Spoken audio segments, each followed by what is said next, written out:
Angie has made it easier than ever to hire high-quality pros to get all your home service jobs done well. Just bring them your project online or with the Angie app, answer a few questions, and Angie will connect you with local pros who match your specific needs. Or book a service instantly at an upfront price. So join the millions of homeowners who use Angie to care for their homes and get your next home service job done well. Download the free Angie mobile app today or visit Angie.com. That's ANGI.com. Angie has made it easier than ever to hire high-quality pros to get all your home service jobs done well. Just bring them your project online or with the Angie app, answer a few questions, and Angie will connect you with local pros who match your specific needs. Or book a service instantly at an upfront price. So join the millions of homeowners who use Angie to care for their homes and get your next home service job done well. Download the free Angie mobile app today or visit Angie.com. That's ANGI.com. This is the plaintiff, Nicole Zanderzak. She says she rented a room in the defendant's house, and the guys turned out to be real weirdos who made her uncomfortable. They wanted her to be their little friend or something, and after they got into a fight, the defendants changed the locks and locked her out. She's owed money by them and is suing for every penny of the $1,450 she's due.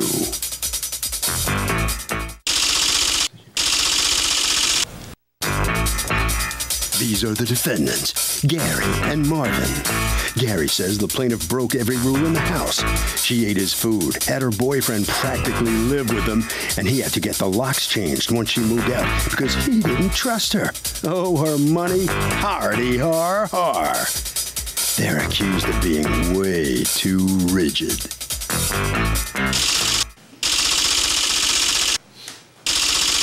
The defendants have filed a countersuit for $139.58, the amount they're owed for having to change the locks. All parties, please raise your right hands. What you are about to witness is real. The participants are not actors. They are actual litigants with a case pending in civil court. Both parties have agreed to drop their claims and have their cases settled here before Judge Marilyn Millian in our forum, the People's Court. You seated? Come to order, please.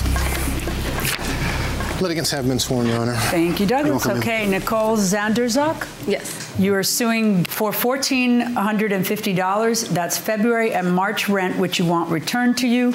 You have a counterclaim against her for having to change the locks. You own the house, but you live in there also? You live in there? I live in the house. My father owns it. All right. And how did you decide that you wanted to live there? I checked out his ad on Craigslist, and I brought my mom there with me, and we talked to him. He seemed very friendly. He had another roommate renting another room there. His name was John, and he was an older man.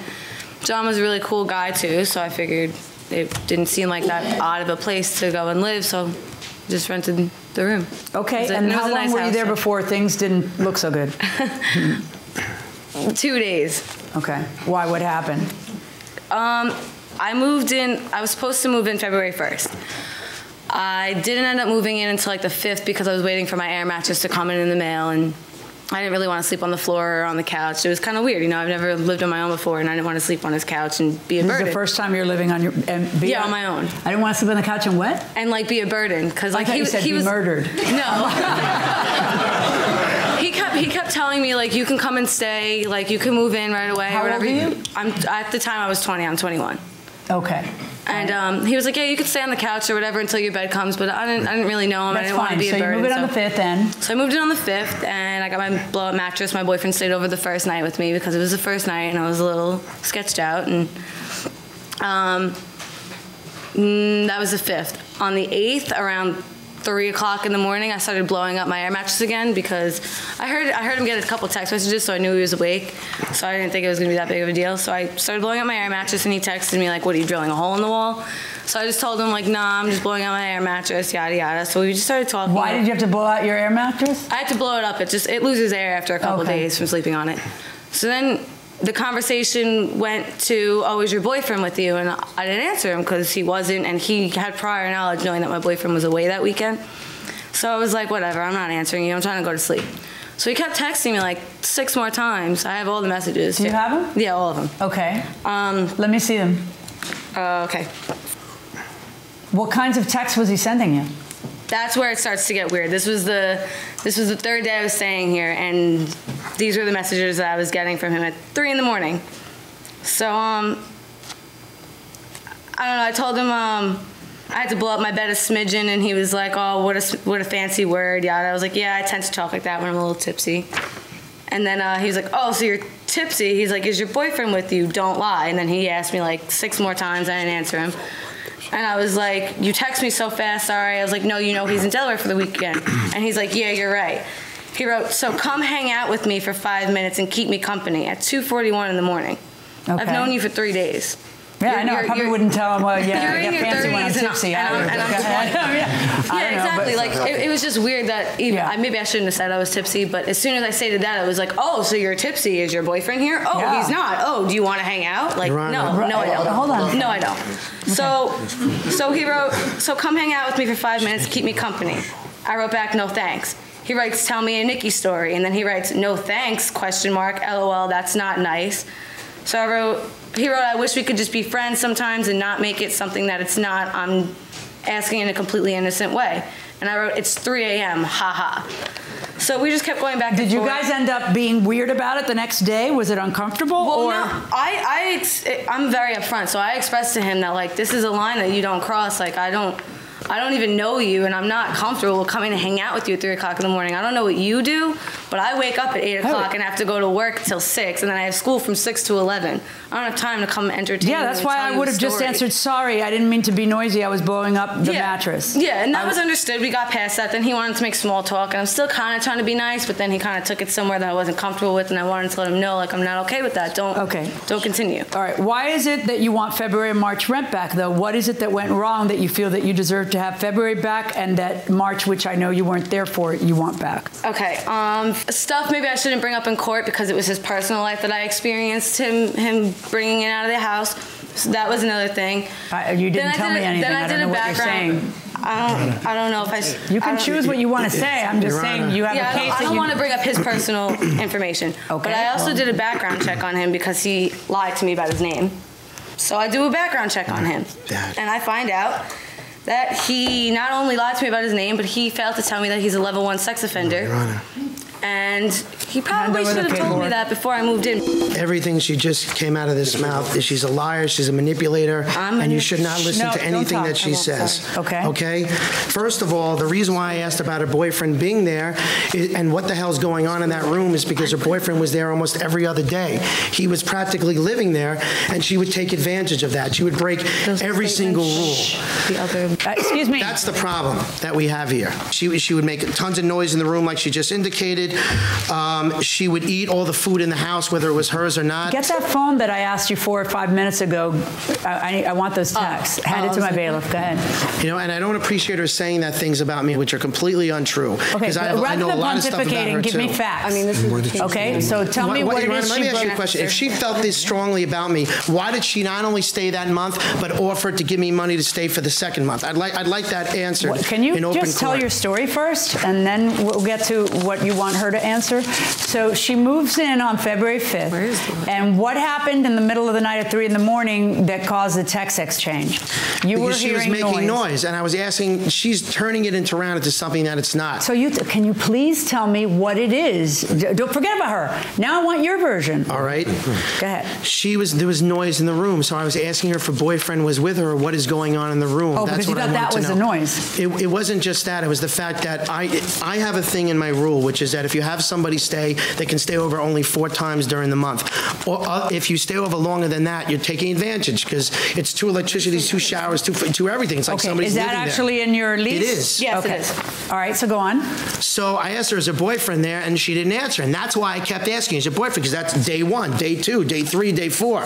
That's why I was asking, not because of what she just said. Had nothing to do with it. I want to know if her boyfriend was there. That's what that was about. And lo and behold, only a few days later, her boyfriend's there. Her boyfriend's there again. I'm like, this is one night, this is 2 nights, this is 3 nights. And that's what all the arguments were about, on top of the fact that she was eating all the food and everything else. Tell me about eating all the food and everything else. Well, one of the things that she would do, and that I would do, Your Honor, is that on the orange juice, for example, I would actually take a Sharpie and put it around the plastic bottle so I can see where I left it. And then what she would do is she would make the line thicker or put a new line. And I know it seems ridiculous, but it's... No, it's those little things that make you nuts. You know what I mean? So that, and I would always come in and then she'd put new lines and say, why would you put a line here? She'd write little notes for me. Do you have any pictures of any of that? No. No, I don't. I apologize. Okay. No, it's all right. How long did she live there total? She lived there for 1 month and like a few days. And why did she pay March? She moved out before March, right? Yes. What happened is she moved in, and she said, and she broke all these different rules with her boyfriend staying there and everything else. And then I got into an argument with her,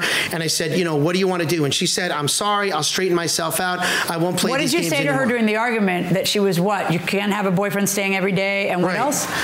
The food, you can't continue to eat the food here, and the noise. And the noise was when? Under what circumstances? As she said, she was blowing up her bed at 3 o'clock in the morning. I mean, she could do it any time during the day or in the evening when she gets home from work, but to wait till 3 o'clock in the morning. And the reason why she did it at 3 o'clock in the morning, because that's when her boyfriend would sneak into the house. That's what that was about. Okay. The joy of texting.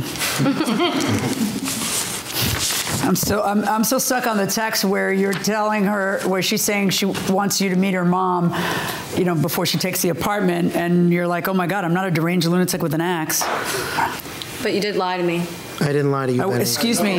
You need to understand that you are not driving the train that is my courtroom. So unless I ask you a question, there's no reason for you to give shout-outs. Okay? Okay, I'm sorry. What present arrived? This is all before she even moves in, and there's a series of texts back and forth where you're both being friendly to each other. I mean, I don't think it was, he's trying to be your friend and you're saying he's crossing a boundary. It's like you're giving advice and stuff to each other. What was the present that arrived? It was my air mattress. It was him letting me know that your air mattress I could got there. Stay there tonight, and he was like, so because it arrived, you're going to stay here? No, it's a little worse than that. So that's it. You don't have any more excuses. Your blank anatomy part should be sleeping here tonight. I mean, you want to keep it as a landlord or you want to keep it as a friend? You should be. She hasn't even physically moved in yet. Why aren't you staying here? Why are you so mean to me? I thought we were friends. Why do you keep telling me to calm down like I'm a ranting and raving lunatic? I'm quite calm right now. You should be nicer to me. And she's explained that she just can't be on the phone texting back. Oh, Nikki, you're so fine. Blow my mind, la, la, la. I'm a DJ, Your Honor, so that it was just making jokes. I know, but it's like if my landlord was talking to me like that, I may say, oh, maybe my landlord's kind of into me. I don't know. Welcome back to the People's Court. Harvey Levin here. So, if a landlord comes on to a tenant, is that grounds for the tenant to say, I am out of here, I want my security back, I'm breaking the lease? Absolutely. Sexual harassment, she has a right to get out of it. Okay, what do you say? I think if it happens one time, it's not a big deal, but if it's ongoing and she tells him to stop, then I think it's grounds for breaking the lease. Twice? Twice is one time too many. Oh, so 2 times? Yeah. Okay, you get 1 pass. Yep. What do you say? I say about twice as well. Too many times. 3rd time, strike out. No chance. Well, wait a minute. Now you just went to 3. Yes. Going inside the courtroom. Oh, I'm sorry to hear that you're having a very stressful day. It still isn't the 5th. I'm sorry to hear you're having a very stressful day. I'm very good at giving massages, which would probably calm you down. But I don't think Jesse, who's Jesse, the boyfriend? Yes. I don't think Jesse would appreciate that. Yeah, he probably wouldn't, and it's probably not appropriate for you to say. Look at your dad's. Your dad's not liking this. I understand what you say. I think you're a cool person. I don't just consider you a tenant, but more of a friend. I'm sorry if that's a bit much. And every time she calls you on it and says she's not comfortable with it, you say, well, you're reading too much into it, but I'm reading it, and it doesn't sound so good. Thank you. This is all before she sleeps there the first night. Did you like her? She's kind of cute. Not in that way. Are you sure? Because it looked like you did. It was more about the fact that she was a cool person. That's why, because I have to get along with this person. We're all living in the same house. Yeah, but you don't have to text at 3 in the morning. And you don't have to chit-chat. And you don't have to ask her to come and keep you company for 5 minutes because her boyfriend's out there and she's tipsy. Okay? This looked like a little more than the average thing. there's more to that story than just what you read by text messages. She's also calling me. She's also talking to me in between that. So she's you're showing, getting bits and pieces. according to you, she's showing interest in you. Well, she's showing interest as a friend. I'll give her that. She never showed interest the other way, and I don't believe I did either, but I'm very friendly. I'm very outgoing. As friendly as anybody may be, it would never occur to me to ask somebody, hey, is your girlfriend there? Why don't you come 5 minutes and keep me company because I heard you're tipsy at 3 in the morning. I can understand how a person could take that. Oh, yeah, but it doesn't take a big stretch or a fuddy-duddy to jump to that conclusion, okay? When do you give him March rent? I gave it to him. He asked for it on the 20th because that's when I got paid, so I think I gave it to him the 20th or the 21st. Why didn't you wait until March 1st? Because he put a note on my door on the 20th asking if I could. He said that he was having a little bit of trouble with the DJ business. He didn't have that much money, and he was asking if I could pay rent early. He would knock off $50 off of next month's rent, and then I would get another 4 days for my boyfriend to sleep over. So 8 days total of that month, and $50 off my next bill if I pay him early. Okay. So I'd be helping him out. He'd be helping me. That's true so far. I'm listening. Okay, go on. Okay, so I think I gave it to him that same night as a note, and that was it. We were done. So then tell me about what blew up where you just decided I can't live here and you left. We got into a fight over, I think orange juice and more other stuff, and then the fight got really blown out of proportion. A lot of name calling went back and forth. Then I found out his real name. That's initially why I'm moving out. Okay, so now because of all the warnings. What day did you find out his real name? On the 20th. I think either the 20th night or the 21st morning. How did you find it out? The other roommate, John, and I have 3 statements. Did John tell you? He said. How did he say it? What did he say? Me and John used to talk a lot. We got pretty close or whatever, and I was like, "Did you know that Greg's name is not Greg?" And he was like, "Yeah, I know, it's Gary." And I was like, "How did you know that?" How did you know to ask him that question? Mom, stop coaching her. I'm getting sick of watching it. Go. She's fine without you. Go ahead. No, you don't have to step away. Just stop whispering in her ear. When me and him got into a fight or whatever, he blurted his name out to me, and I was like, "What?" And it kind of caught me off guard because I was so mad. So that's an answer. So then you said to John, "Hey, did you know what's going on?" And what did he say? And he was like, "Yeah, I knew that." And I was like, "How did you find out?" And he was like, "Oh, I did some snooping." So I was like, "Oh, what do you mean? What'd you find out?" And he was like, "I think you need to go Google his name for yourself." So I went and Googled his name. That paper that I showed you is what I found out. What paper? The one from the schools. And that was the last straw. Besides feeling awkward there the whole month I lived there, everything started making sense. I would have never honestly moved in. Is your name Gary or Greg? My name is Gary. My DJ name is Greg. Only my family members call me Gary, and it's not because of anything that she's saying. She's making this... Are you a level 1 offender? Why is that relevant to the case, Your Honor? Why is any of that relevant to the case? This is about rent, correct? I take it that would be a yes, right? This is about rent. Yeah, let me just explain something to you. I have a right to know if somebody I'm moving in with who's texting me at 3 in the morning suggestive things is a level 1 sex offender. I have a right to know that. Okay? She has a right to know that. How can you seriously ask, why is any of this relevant? Seriously? You don't think she has a right to say, yeah, on second thought, I don't want to stay in March.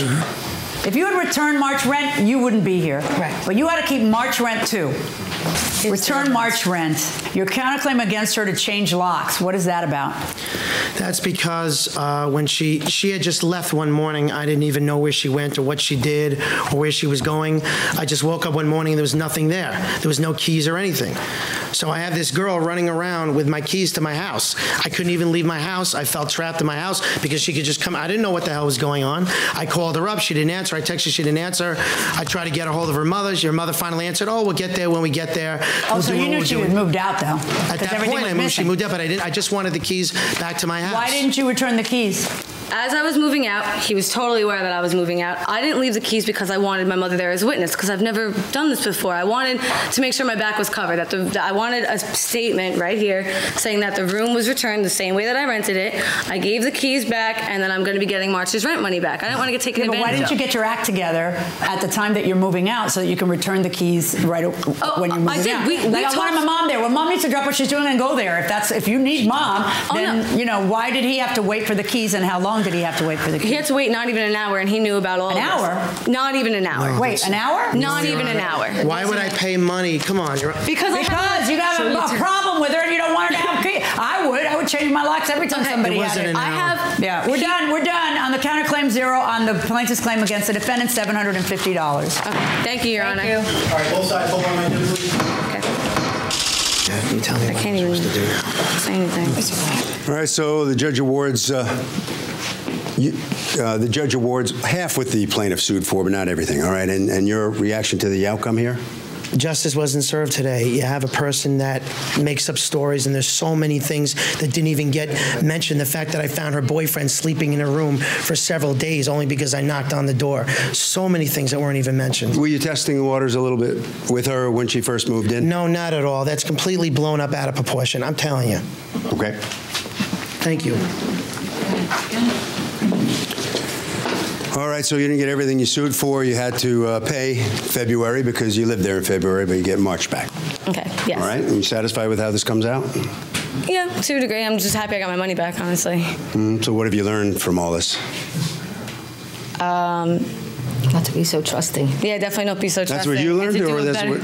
To do a better background check and not to take somebody being friendly as. Are you living back with your mom now? No, I have another place. Anything you want to say to her? Last words here? No, I'm very proud of the way she handled herself, and she has to stand up for herself, and I'm glad that it turned out this way. All right, Harvey? Okay, the law is not clear on this, but if a registered sex offender rents a room to a tenant, a lot of judges would say there is a duty to disclose that to the tenant. That will do it for this case. Litigants for the next case on the way into the courtroom right now. Angie has made it easier than ever to hire high-quality pros to get all your home service jobs done well. Whether it's routine maintenance, an emergency repair, or a dream project, Angie lets you compare quotes from multiple local pros, browse homeowner reviews, and even book a service instantly. Angie's been connecting people with skilled pros for nearly 30 years. So the next time you have a home project, bring it to Angie to get your job done well. Download the free Angie mobile app today or visit Angie.com. That's ANGI.com. Hear that? Believe it or not, summer is just around the corner. Luckily, Armor All, America's most trusted auto appearance brand, has what your car needs to get that perfect summer shine. Plus, now through May 31st, we'll give you $5 for every $20 you spend on Armor All products. That means car wash pods, protectant, tire shine, you name it. Find out how to get your $5 rebate at armorall.com. Armor All, less work, more clean. Terms apply. This is the plaintiff, Clarence Clark. He says he paid the defendant in full for a doctorate in ministry at his religious school, and the guy's trying to rip him off. The defendant claims he still owed $125. He paid him the $675 he was originally charging in full, can prove it, and is now suing for a complete refund because he got nothing for it.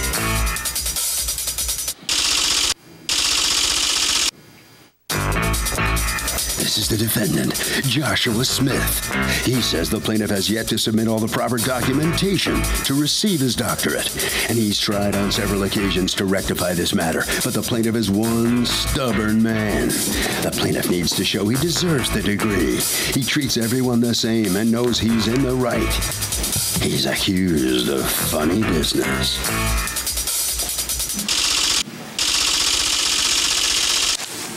All parties, please raise your right hands.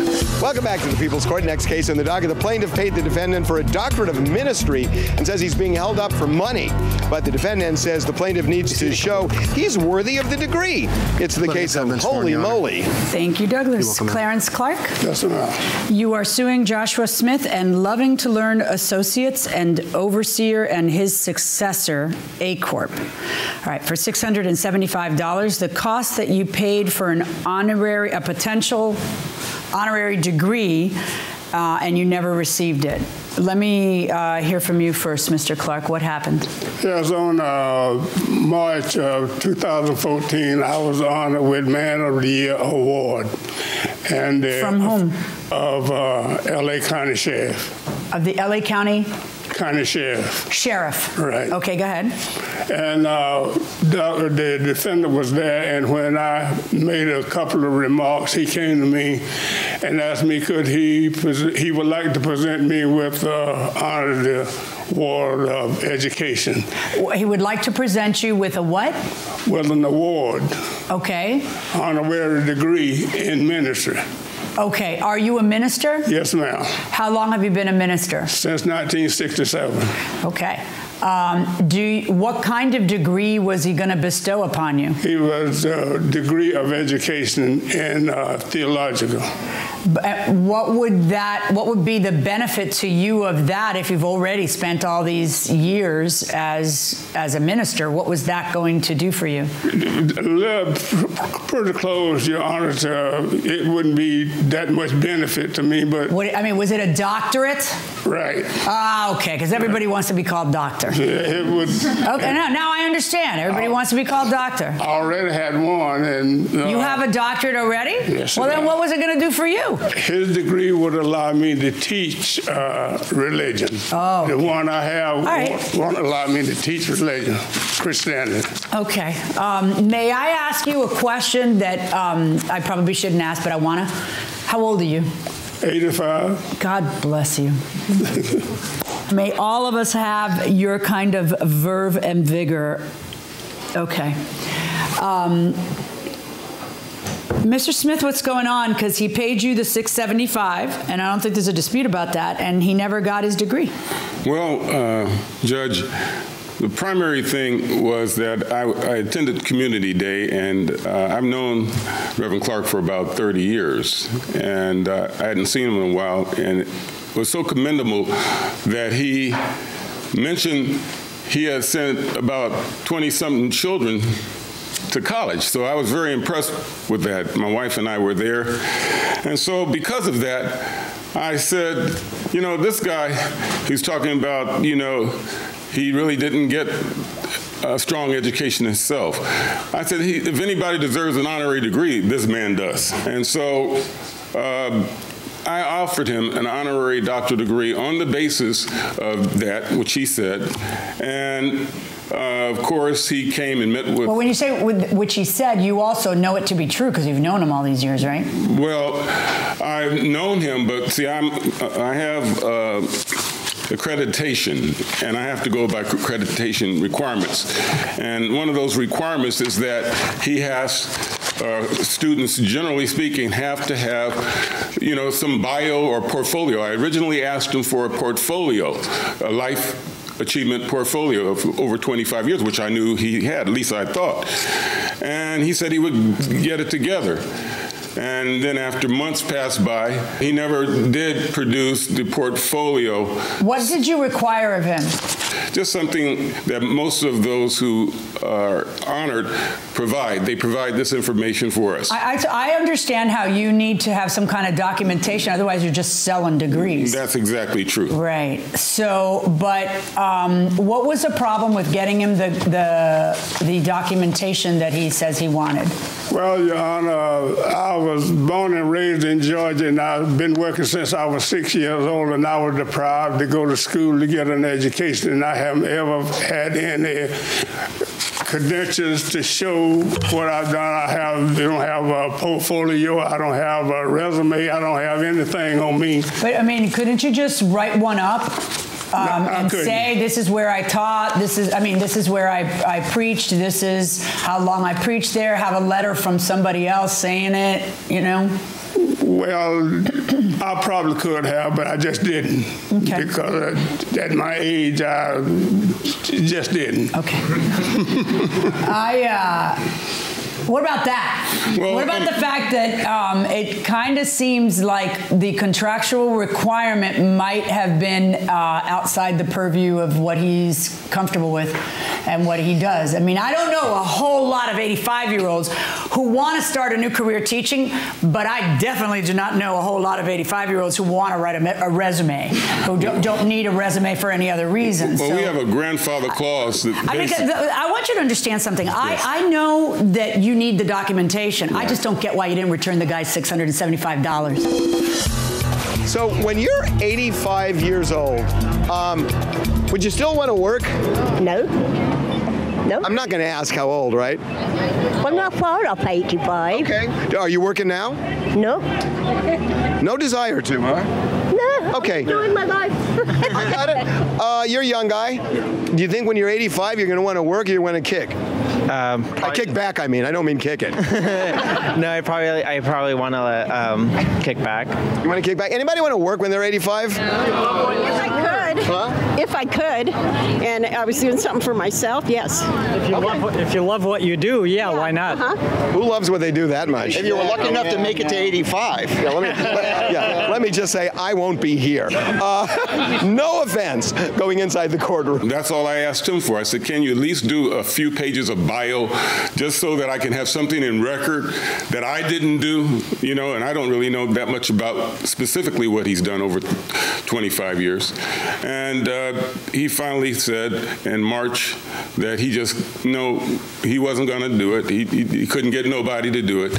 And I have... How about, like, I'm wondering what I would have done in your shoes, because, you know, we're all different generations, right? Yes. And things are customary I might have, if I had been in your shoes, given, you know, the trailblazing that it sounds like he did, sat down with him over lunch one day with a pen and a paper and had him dictate to me the bio we're talking about, and then everybody's happy.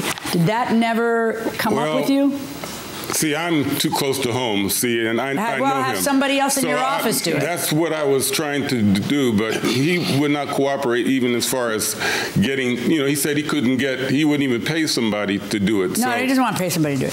The thing is, once it becomes apparent that this is an insurmountable obstacle for him, given the man's history, I might have given back the $675. And that's what I'm going to order you to do today. I'm ordering you to return the $675 to Reverend Clark. And my legal reason for doing so is that I really and truly do not believe that there was a meeting of the minds, which is required for a contract. I don't think that he fully grasped the kind of requirements that you were going to have. They're just not his thing. Verdict for the plaintiff. Good luck. Thank you, Your Honor. All right, both sides. Hold on. So Judge Milian rules there was no contract here because no meeting of the minds. What's your reaction to this outcome here? Well, I'm surprised because I did have agreements and information that I presented to the court, so this was a little, you know. He did not really realize what was going to be required of him when you entered into this monetary arrangement with him. Got that? I have affidavits that say differently. That said he understood everything that he was supposed to do? Yeah, well, they were with him. Yeah. All right. Okay. Right around this way. All right. We have this. All right, sir. So you come out and you get your money back on this deal. Is that what you wanted? That's what I wanted. Mm-hmm. You're 85. You think you need a resume? I don't think so. With the history that I have laid before me of all the years, I don't think I need one. My lies speak for me. Harvey? Okay, you know, you have to have a meeting of the minds on contracts, which means you have to have the same agreement on the essentials of the deal. That will do it for this case. Litigants for the next case on the way into the courtroom right now. This is the plaintiff, Thomas White. He says he dropped his car off at the defendant's shop for a state inspection. And when he went to pick it up, the engine was blown. That's right. The defendant ruined his perfectly good car, which now needs a new engine. And he's suing the man for the $4,632 it's going to cost him to get a new one.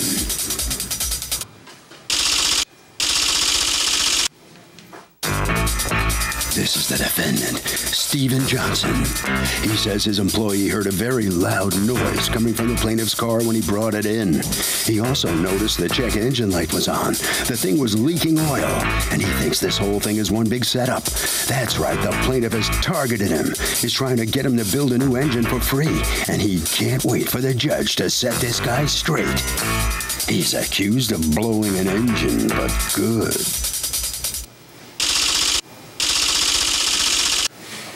All parties, please raise your right hands. Welcome back to the People's Court. Next case on the docket. The plaintiff says he dropped his car off at the defendant's shop and the defendant blew the engine, but the defendant says the engine was on its last leg, and this is a setup. It's the case of start your engines if you can. Thank you, Douglas. You're welcome, ma'am. Okay, Thomas White, yes. You are suing Auto and Truck Repair, represented here by Stephen Johnson. You're the owner? Yes. Okay. For $4,632, it cost to build a new motor for your car because, according to you, they blew it up. Tell me what happened. Well, I brought my car to his. I just had a motor built. You brought your... I brought my vehicle, my Subaru. To him? Yes. Okay. What kind of a car was this? It was a Subaru Impreza 2.0 turbo. What year? 2002. Okay. I just had a motor built. I was driving around. Who built the motor? Star Motors. A friend of yours? Yes. Okay. What did you pay to rebuild the motor? $4,736. No offense, but why were you investing so much money in a 2002 Subaru? Well, it didn't have an engine in it. I bought a 2002 Subaru engine. The Subarus go for a lot of money, and then had a fresh motor built, so I wouldn't have to worry about it. Okay, when you say you had a fresh motor built, it was built by... it was rebuilt. Okay, and you had done that how recently? How recently? 4 days before I dropped it off. Well, I was driving around for 4 days. All right, and then why did you drop it off to him? Just to get inspected. All right, so you take your car to him, and what happens? Well, I take my car to him. He says, drop it off before 11 o'clock. I dropped it off. 2.5 hours later, he calls me up going, he goes, I just sat in your car and turned on the key, and there's already an engine light. Which, the first thing I'm thinking is, oh, well, that's a little odd. I would have never have dropped off the car to you. He said, I will bring it in and check it for you. I said, okay. He called me back. He goes, it's your crank position sensor. What is that? It's a cam sensor. What is it? Explain what it does and stuff. It reads where the cams are in the motor. Slow down. Repeat it, and I don't know what a cam is. Okay. Cam sensor in the motor. There's a sensor. He's got two of them, and he had a code for both of them, bank one and bank two. Slow down, and that's me talking. If I'm telling you to slow down, you are speaking too quickly. Okay. Slow down. His motor slow down. Don't just repeat yourself over and over without slowing down. I cannot understand you, and you're talking a lingo that I'm not well versed in. Let's try it again. All right. In the motor, there's two cams, and he has a code for two, cam sensor 1 and cam sensor 2. Both of them are on, and the check engine light was on with two codes. Okay, and what does it mean when the two cam codes are on? It could be the sensor, it could be a wire, or they could be out of sync, not in the right position. So what's the first thing a person does in order to discover what it is? If you were trying to take the covers off and make sure everything's in sync or the wire's not broken. Did you get that far? No. Why not? Because I was calling him up because the motor was just rebuilt. Okay, you called him up and he said, no, don't inspect, don't do anything? No, I told him the check engine light was on, you have an oil leak, and the motor's making noise. He stated that's his exhaust. I was like, no, your engine is making noise and you have an oil leak. So then he came down. Okay, and what happened? No, he started yelling at me saying I over-revved his motor and blew his engine. That you had over-revved his motor and blew his engine? I went over 4,000 RPMs. Okay, did you... The car moved about a total of about 100 feet. In the shop and back out the shop about 60 feet. Okay, did you over-rev it? I didn't even drive the car. My worker did, Chris. Okay, did he over-rev it? Nope. So would you invest $4,000 on a 2002 Subaru? No, I certainly wouldn't actually. How about $1,000? No. Once it's gone, it's gone. It's better to buy a bit newer car. Fair enough. Going inside the courtroom. Do you have any paperwork from the person who rebuilt your engine? Yes, I have a receipt, and I have all the pictures of the motor being built and taken apart after it being blown up. The valves. No, I want the stuff before. Before? Yeah, before. Because see, I'm going to assume I'm sorry, I'm talking. I'm going to assume for the purposes of our discussion that your engine's blown. The question becomes, did he blow your engine or did you blow your engine? And then drop it off there. That's what he thinks. He thinks you're setting him up. So I'd like to see. Thank you. Okay, I'm sorry. You said that you had your engine rebuilt. And you were giving me the name of a business. What's the name of the business? Motors. How come your receipt doesn't say Motors? It's not a an actual business. They rebuild motors. Okay, well then that's a business. Why doesn't the receipt have? I mean, if you had it done by an alley mechanic, your case is looking worse. I want to know what this is because it has absolutely. It's a receipt for the work I've done. Yeah, I know, but why doesn't it have? A reputable licensed mechanic who rebuilds an engine has his name on the thing. Why is that missing here? Is your guy a licensed mechanic who rebuilt your engine? Don't just throw out the word yes. I need to know. He's a buddy of mine that rebuilds engines. I don't think his business is licensed by the state. To get this gentleman to have to pay you close to $5,000, you would have to prove that they did something to it. All I know is I had a car rebuilt, drove it around for 4 days. Well, maybe your friend doesn't know what he's doing. Your pal who did you a favor that you say cost you $4,700, maybe he didn't know what he was doing. I mean, that's far more likely, you know, under the kind of, you know, nebulous circumstances I'm looking at here where, you know, it's a receipt written with no proof of payment. You say that it's an auto repair place, but the name of the auto repair place isn't on it. I mean, that's far more likely than it is that someone who's entrusted to do an inspection revved your car to destroy it. That's not what they're in the business of doing. Well, Your Honor, I never said what he did to break it. All I did was I dropped off a running car. I've heard you, but you need more than that. No, don't talk to him directly. What were you going to say and say it to me? He stated right here, I over-revved the engine by 4,000 RPMs. Yeah, he had his theory. And that's I got it. His two All right, based on what I've listened to, I don't feel like there's enough proof to order him to pay you for a brand new engine under these circumstances, and my verdict in this case is for the defendant. Thank you. Well, someone blew this engine, but you can't prove that it was the defendant. So what's your reaction to losing this case? It just really sucks for me. Yeah. To be completely honest, you know, I don't know. It's very unlikely that I dropped off a running car and it happened just to break when he had it. But that's all I have to say. Something happened to the car. Something happened. Right, but you have to be able to legally prove that it was him. And you come up short there. Nothing I can say about it, really. Yeah, too bad. All right. Well, head right down this way. It means maybe he didn't do it. Step on in. And so what happened to the car, you think? They basically drove there and left there the same way.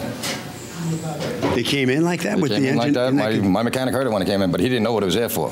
He thought maybe we were working on a car, but I told him to bring it in for inspection. Boy, you talk fast. Could you slow it down just a little? Okay. And try that again. Like I said, he thought it was something we were doing some motor work on or something. I know, I talk fast.